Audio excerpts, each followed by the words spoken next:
you seem to be safe still in this tiny little cavern, of which there are 2 exits, one blockaded behind you and one clear ahead of you. Anything you guys wanted to do in this time?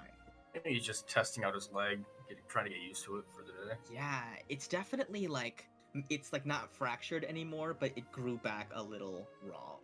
And so you do feel a little bit of stiffness, a little bit of a limp setting on. Suma's gonna sidle up to Alok. How yeah. are you? Well, I've been better. Once we get to Yasar, there's many priestesses there who are fully capable of healing you, so it hopefully won't last for long. I'm sure it'll be fine. We're not gonna encounter anything on the way there, so shouldn't have to worry. Surely not. And I also wanted to just apologize for yesterday. I hope I didn't scare you. Yeah, no, I'm fine. It's okay.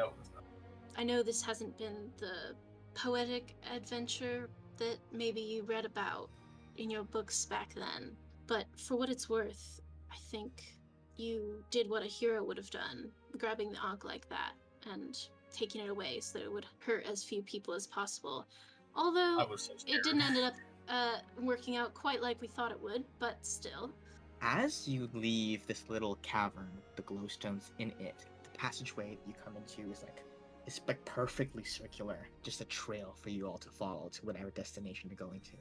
Sometimes you feel as if something or someone is watching you as you enter into a certain segment of tunnel. You hear suddenly, as you go further to the tunnel, the tapping of something solid but resonant against the cavern walls. Suma, Bella nudges you, and he says, Yes. There's 3 of them, and they're very big, but they're above in the stalactites. I think they're waiting. And I'll just toss the Shatterstone directly up towards, between where 2 of them are. Ready an arrow, too. 3 gigantic vulture-looking things Ooh.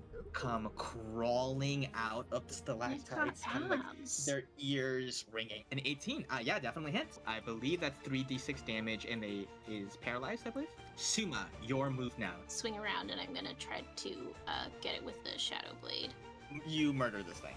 I'm gonna scoochy woochy, and then do some Clear Blade for the second one. This thing is deceased. You guys may now continue to proceed through this tunnel. You see what appears to be a small hideout of sorts. There's a table with chairs laid out, dishes with decayed meals left half-eaten scattered across it. There's a couple of open chests. There's a large cabinet on one side of the wall. Everything seems to have been emptied. Get the sense that this was a place that was left in a hurry a long, long time ago. You find a small journal. You read, this journal is by somebody named Estelle. We saw her name in the ledgers at Dukaelin's house. She refused to do the Twin Isles job for him. You see Estelle is talking about, recounting certain jobs that she's been on, and you see that all of this was dated 15 years ago. You happen to flip to a couple of pages that say, I don't know if I'm a fan of what the Master's been keeping in that cage. I understand it's been very effective, but it gives me the creeps. I also hate that the Master dressed it up. Maybe it's just a little kobold and it's something to worry about, you know? That's what it wants you to think. Little kobold with a dress. The poisons are all gone, right? But is there any way to tell what each of the individual ones were? You know that one of them was Essence of Ether. It doesn't do any damage, it just renders you unconscious. Another one was Truth Serum. If you fail the con save for the Truth Serum, you cannot knowingly speak a lie. Truth Serum. Yeah. Hey, Stuma. If you've got any questions, ask them now. Who's your favorite in the group? Yeah. Again? Decline to answer, you ask. Yeah. Near where the poisons were spilled, you see drag marks. 2 taloned feet were yanked from that spot where the poisons were, and then into the air. Whoever to put together, something was examining the vials, maybe just what's going on over here? And then got yeeted. I feel like our friend from the cage may no longer be in the cage. You watch as the stalagmite before you shudders to life. A single putrid, bloodshot eye opens inside of its face in the darkness, and tendrils whip out across the room towards the one right in front of it, Suma, Gallet, and I'm gonna say the other Quasi.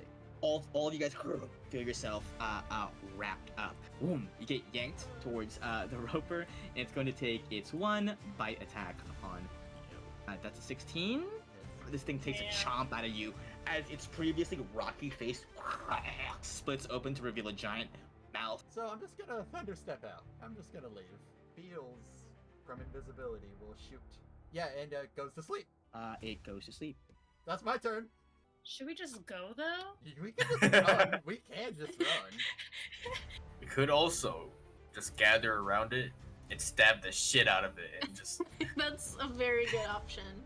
So you are pretty close by when you watch the second one. Yeah. No. So it's gonna go for Ruby, Nico, and Suma. Now going to take its bite attack against Suma. Can I To portrait hit? that? You may, yeah. I would like to do that. My bonus action, I will direct an attack with Beals on Big Boobity Guy. 25 is gonna hit. Take 1 damage. Am I about to get fucked again? Oh, he doesn't have advantage. That's a 5. He goes to sleep as well. Yes! Oh my god! Okay. All right. And So as back my to the move- strategy. As my movement, I just start running. Yep. Okay, let's Plan A, run it back. You guys book it out of this hallway. I guess I'll go ahead. Woohoo! Have it. Ooh, that looks interesting. Suma, this is the exact same thing you saw in that illusory house back by Nazari. It is a teleportation circle. The same runes, very high quality rock, and but it seems to be carved in a fashion that doesn't seem. It's not a historical figure. No, this just seems to be a generic warrior-looking figure. You investigate it. You lean in close, and this thing springs to life and draws a sword. Ah! Maybe we don't look at this one actually. Maybe we just keep going. You are not the master. Why have you come here? The master sent us. New recruits, perhaps? Yes, new recruits, and we have a very important mission, and we have to get past it real quick. You must give me something of the master's before I let you pass. You know for a fact that the master kept a pet, which the master adorned with clothes. I'm gonna sneak up ahead. As you enter into the space, you feel an immense sense of death and dread nearby. You hear whispers from the grave. The thing that jumps out the most is don't look at its eyes.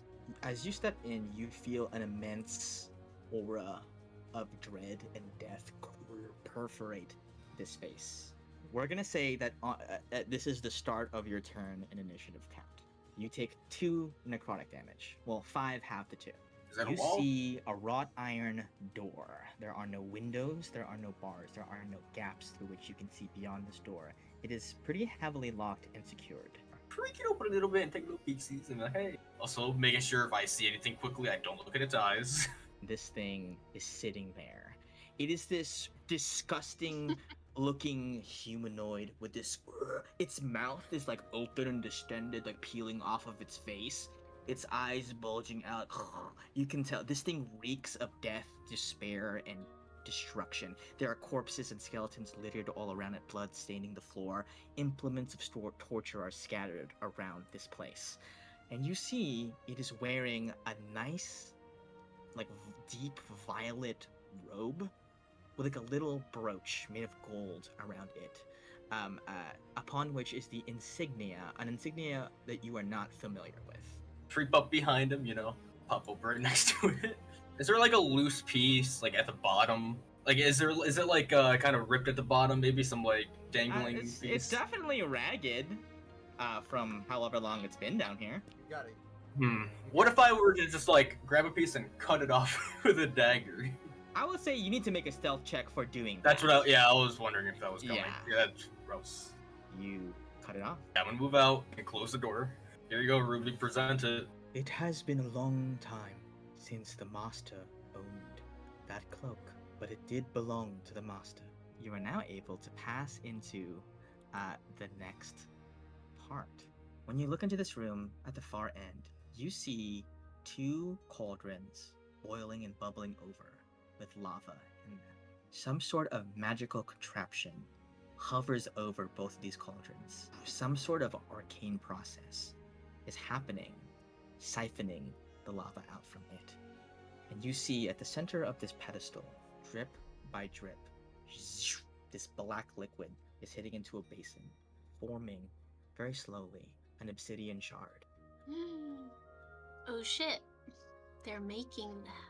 You see, I think you can see these 2 little clock-shaped things. These don't seem to be normal clocks. They're not numbered 1 through 12. You see that they are strange, extremely magical, like arcane runes that are kind of overlaid over the floor. Instead of like 12 to 1 to all the way back to 12, you see symbols. You see a ship. You see a flag with a skull and crossbones.